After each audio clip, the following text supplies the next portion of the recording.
On December the 5th of 2013, at the age of 95 years old, former President of South Africa Nelson Mandela died. He left behind a South African nation comprehensively changed from the nation he was born into.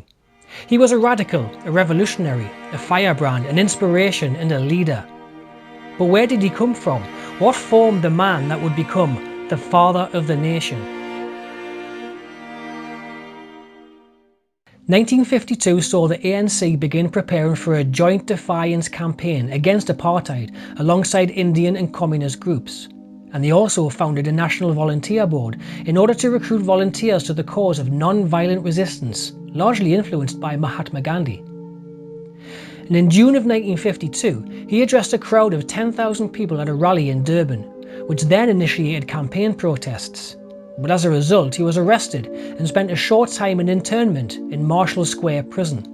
Events such as these had grown Nelson Mandela to become one of the best known black political figures in South Africa, and popularity and membership of the ANC had risen from 20,000 members to 100,000. And this had not gone unnoticed by the government, and they responded with the Public Safety Act of 1953, which permitted martial law, resulting in mass arrests of political activists.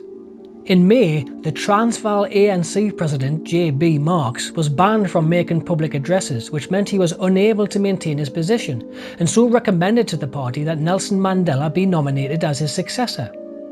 Afrikaners within the party opposed this, but could not prevent Nelson from being elected regional president in October of that year.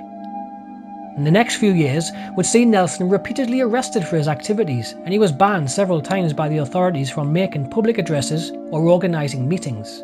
In early 1955, Mandela had concluded that in order to bring apartheid and white minority rule to an end, violent action had become necessary. An approach was made to the People's Republic of China for weapons, but despite China's anti-apartheid support, this request was turned down. In March of 1956, he received yet another ban, preventing him from making public appearances and restricted him to Johannesburg for 5 years, but he would often defy this restriction. December 1956, and with the authorities growing very irritated, Nelson was arrested along with most of the ANC National Executive on charges of high treason. They were held in Johannesburg prison before being granted bail. The treason trial began in August of 1958 in Pretoria, but the case collapsed due to successfully having the judges replaced and the prosecution eventually withdrawn their indictment. By the early 1960s, Nelson was forced to keep a very low profile and moved around the country incognito. He would be organising the ANC's new cell structure and planning activities, and he now believed that the ANC should form an armed group to direct violence at the authorities. He was inspired by the Cuban Revolution, and in 1961 he founded the Umkhonto we Sizwe, meaning Spear of the Nation, and abbreviated as MK, and he was named as chairman.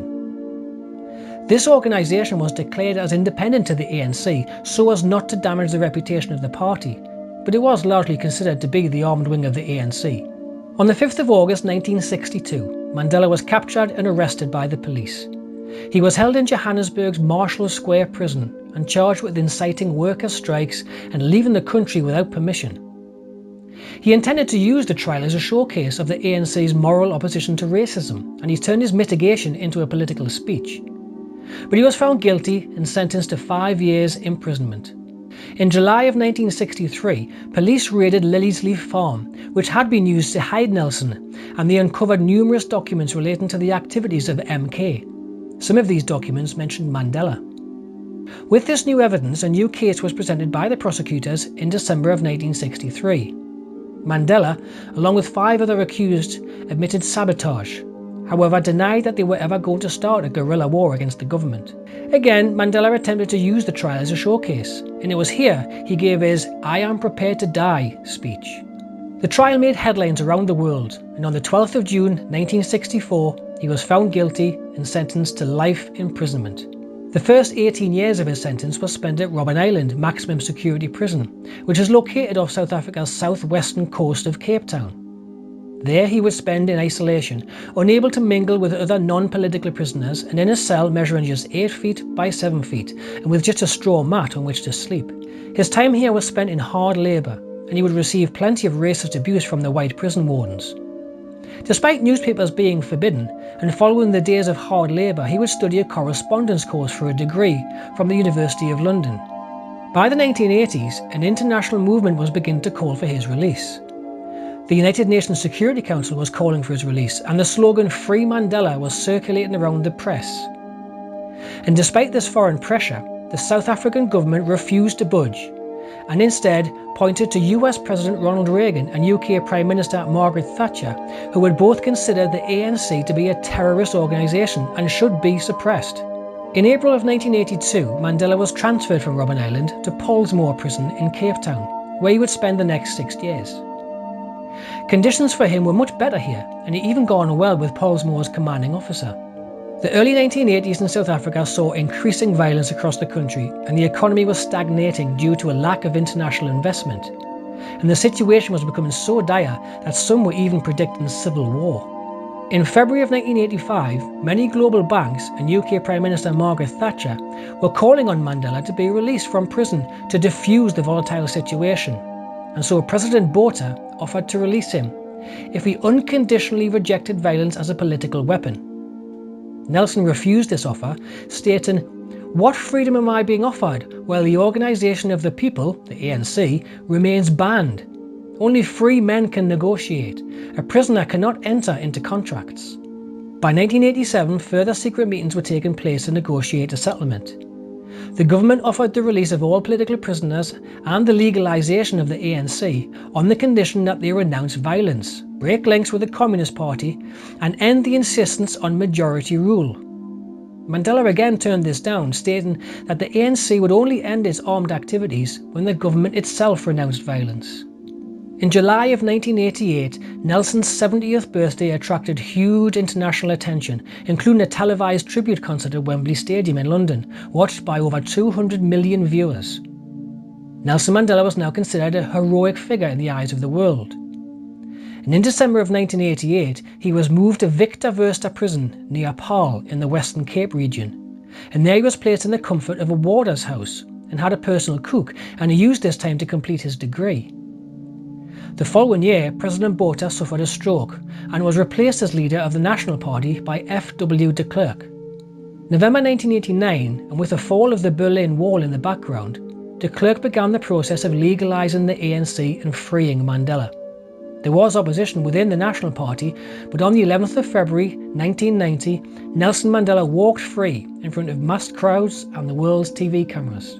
From the gates of the prison, he was driven to Cape Town City Hall, where he gave a speech declaring his commitment to peace and reconciliation with the white minority. Comrades and fellow South Africans, I greet you all in the name of peace, democracy and freedom for all. But the struggle was not over until apartheid was brought to an end. In May 1990, Mandela, as part of a multiracial ANC delegation, held many negotiations with the government. He carried himself very impressively, and in July of 1991, at a party conference, he was elected as ANC president. In 1994, and under the slogan of "A Better Life for All," the ANC began campaigning for the general election. 27th of April 1994, and the ANC took 63% of the vote, and Nelson Mandela was now the new president of South Africa, the first black man to ever hold the position, and he was inaugurated on May 10, 1994 in Pretoria, televised to 1 billion people all around the world. Mandela served as South African president until 1999, where he was succeeded by Thabo Mbeki. His presidency would see the end of apartheid and the transition from minority rule to a multicultural democracy. He considered national reconciliation to be the overriding priority of his presidency.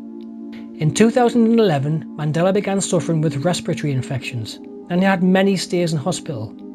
And on the 5th of December 2013, at the age of 95 years old, he died.